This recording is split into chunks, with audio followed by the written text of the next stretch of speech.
आज हम करते हैं एक्सरसाइज 7.2 का क्वेश्चन नंबर 8।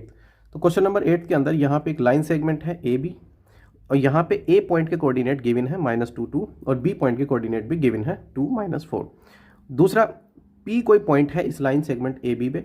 ये जो पी पॉइंट है ये कुछ ऐसा है कि ए पी बराबर है 3/7 ऑफ ए बी के। इसको हम थोड़ा बहुत चेंज करके हम यहाँ से m1 का रेशो m2 से हम फाइंड कर लेंगे।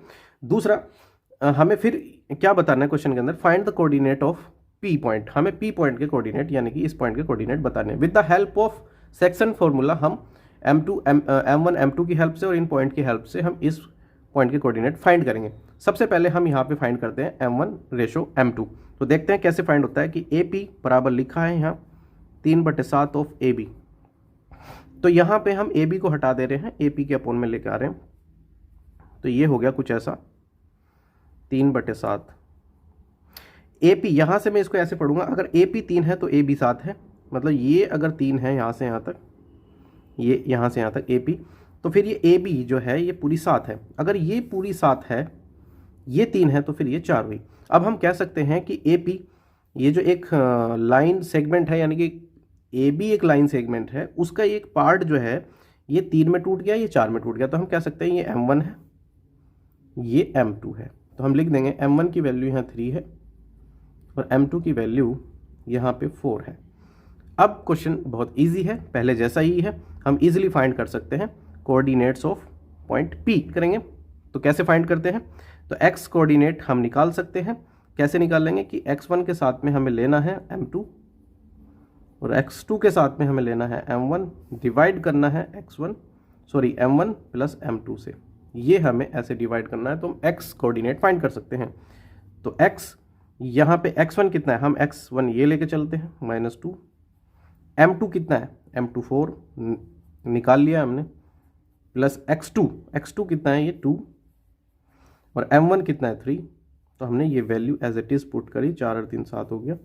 यहाँ से ये हो गया 8। तो हम इसको थोड़ा सोल्व करते हैं, -8 प्लस 6/7। तो यहाँ से x की वैल्यू हम फाइंड कर सकते हैं। -8 में से 6 जाएंगे तो -2/7। ये हमारी x की वैल्यू फाइंड हुई। अब हम करते हैं y की वैल्यू फाइंड। अब हम y की वैल्यू फाइंड करते हैं, देखते हैं y की वैल्यू कैसे निकलेगी। y की वैल्यू निकलती है कि हमें y1 के साथ में लेना है m2 और y2 के साथ में लेना है m1, डिवाइड करना है m1 प्लस m2 से। तो यहाँ से ये कोऑर्डिनेट आएगा P पॉइंट का, y की वैल्यू यहाँ पे हम निकाल सकते हैं, यानी कि y कोऑर्डिनेट निकाल सकते हैं। अब हम क्या करेंगे, यहाँ से ये हमने माना हुआ है x1 है, ये y1 है और ये x2 है, ये y2 है। तो हम वैल्यू पुट करते हैं y कोऑर्डिनेट निकालने के लिए। अब हम वैल्यू पुट करते हैं यहाँ से P का y कोऑर्डिनेट निकालने के लिए। तो अब y1 क्या है, y1 हम देख रहे हैं ये है -2 और m2 क्या है, यहाँ से यहाँ तक ये हुआ 4 प्लस, अब y2 क्या है, y2 है यहाँ पे -4 और m1 की वैल्यू है यहाँ पे 3 और m1 प्लस m2 करेंगे तो 3 और 4 7।